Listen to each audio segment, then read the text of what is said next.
Nova York, o mover continuou e as igrejas ficaram totalmente lotadas e 364 pessoas aceitaram a Cristo num único culto pela manhã. Isso era apenas uma faísca do que estava a ocorrer. Nos bastidores do movimento, onde somente os olhos de Deus alcançam, a batalha estava no início. Segundo relatos de Frank Pavelman, testemunha ocular e que viveu nessa época, a maioria dos cristãos não queria aumentar a sua carga de oração, o que levou a uma minoria a carregar um fardo humanamente insuportável, mas suportável com a graça divina. Frank escreveu: à noite eu mal podia dormir de tanto sentir a necessidade de orar. Jejuava muito, pois sobre essa carga não sentia necessidade de alimento.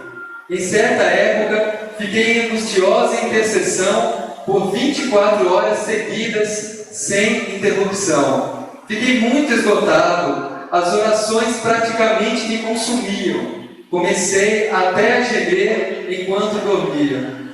Éramos possuídos, palavras dele, por uma verdadeira angústia no espírito, que não podia ser cortada, assim como uma mulher em trabalho de parto evita suas dores em um parto natural. Essa era a verdadeira intercessão que vinha do Espírito de Deus. Enquanto a oração se intensificava a cada dia, folhetos exortando os cristãos em todos os lugares a terem fé e a orarem por um reavivamento alastravam-se rapidamente. Correspondências entre os fiéis do país de Gales e da Califórnia tornavam o corpo de Cristo cada vez mais unido. Essa unidade, sem a preocupação com placa de igreja ou interesse próprio, ela mudou o rumo das orações. O anseio de um reavivamento local se transformou em um desejo ardente de derramamento espiritual em todo o mundo. Em 1906, levanta um homem simples, espiritual e humilde, cego de um olho, chamado William Seymour. Ele pregou na Igreja da Santidade em Los Angeles sobre regeneração, santificação, cura divina e batismo no Espírito Santo. Os líderes da igreja rejeitaram seu ensino e fecharam as portas para ele.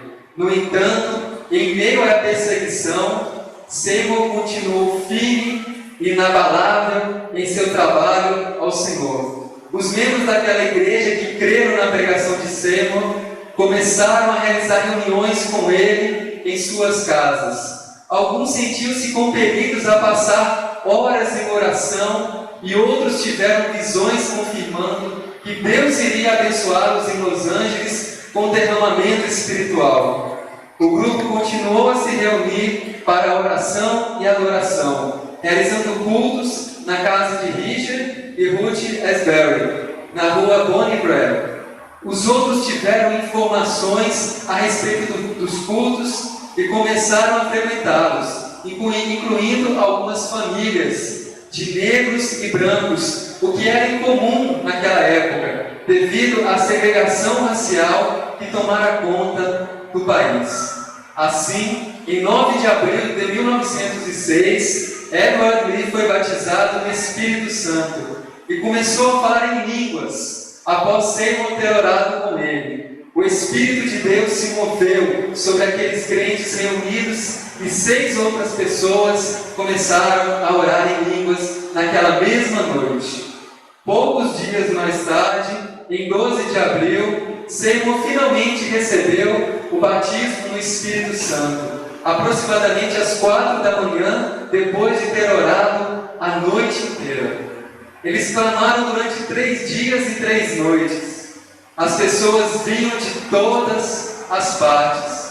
Perto da manhã seguinte, não havia como entrar na casa. Conta-se algumas pessoas que conseguiam entrar na casa e caíam sob o poder de Deus, sem que alguém sem que alguém a sugestionasse a isso, e toda a cidade ficou agitada. Os doentes ficaram curados e muitos aceitavam ao Cristo ao entrar na casa. Após o derramamento inicial do Espírito Santo em Los Angeles, cresceu o interesse pelos cultos de oração. As multidões se tornaram tão grandes para a casa da rua Bonnie Brae que foram levados para o quintal. Logo esse espaço também se tornou pequeno. O grupo descobriu então um prédio disponível na rua Azusa, número 312. Tendo sido abandonado, o galpão foi usado por um estábulo para abrigar o feno e animais. No entanto, foi consertado e limpo em preparação para os cultos da missão Azusa. Ao mesmo tempo que o Senhor se manifestava, um grande terremoto devastou a cidade, quebrantando os corações indiferentes a Deus. Em pouco tempo havia reuniões noite e dia, sem interrupção. Todas as noites a casa estava lotada. Todo o prédio, em cima e embaixo, havia sido esvaziado, estava sendo utilizado. E o mais incrível, a 2 ou 3 quarteirões de distância da igreja, as pessoas já eram tomadas pela convicção dos pecados. Ou seja, entravam na igreja já convencida dos seus pecados e do que realmente os levara até aquele local. No princípio, em Azusa, não havia instrumentos musicais. Tudo era espontâneo, não havia nem hinários. Todos os hinos antigos eram cantados em memória e principalmente vivificados pelo Espírito de Deus. Os cânticos espirituais dados por Deus eram o próprio sopro de Deus tocando nas cordas dos corações humanos. A mensagem é o amor de Deus. Era como se o primeiro amor da igreja primitiva houvesse retornado. Seymour foi aceito líder nominal, mas o Senhor mesmo liderava. Não havia nem plataforma, nem púlpito. Todos estavam no mesmo nível. Os ministros eram servos na verdadeira concepção da palavra. Ele ficava geralmente sentado atrás de 2 caixas vazias, uma em cima da outra. Usualmente a cabeça dentro de uma delas durante o culto em oração. Almas sedentas podiam ser encontradas sob o poder de Deus quase a qualquer hora, dia ou noite. Nunca o local estava fechado ou vazio. O povo vinha se encontrar com Deus, ele estava ali. A presença de Deus tornava-se mais e mais maravilhosa, eliminando todo o orgulho humano. Nenhum assunto ou pregação era anunciado de antemão, e nenhum pregador especial havia para essa hora. Ninguém sabia o que iria acontecer e nem o que Deus faria. Tudo era espontâneo, comandado pelo Espírito. Quando chegava a reunião, evitava-se ao máximo possível cumprimentar e conversar uns aos outros. O anseio por Deus era tanto que o que mais se queria era chegar-se a Deus primeiro. Alguém podia estar falando. Repentinamente o Espírito caía sobre toda a congregação. Deus mesmo fazia os apelos. Homens caíam por toda a casa como mortos numa batalha ou corriam ao altar em massa, buscando a Deus. A cena muitas vezes parecia uma floresta cheia de árvores caídas. Quando Deus falava, todos obedeciam. Parecia algo temerário impedir a atuação do Espírito ou entristecê-lo. A presença do Senhor era muito real. O reavivamento durou cerca de 3 anos, de 1906 a 1909 aproximadamente, e causou um grande impacto em outras nações. Missionários que participaram desse mover de Deus se espalharam por vários países, inclusive o Brasil, levando a sede e a fome por um Deus vivo.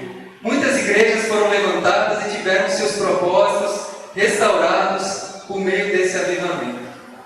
Nas diversas crises que ocorreram na história, tem surgido homens com destemor santo que assombrava os demais. Quando as condições religiosas de uma época exigiam a chamada de homens que estavam dispostos a sacrificar tudo por Cristo, a demanda criou a oferta. E sempre acharam-se alguns que estavam dispostos a serem considerados loucos pela causa de Deus.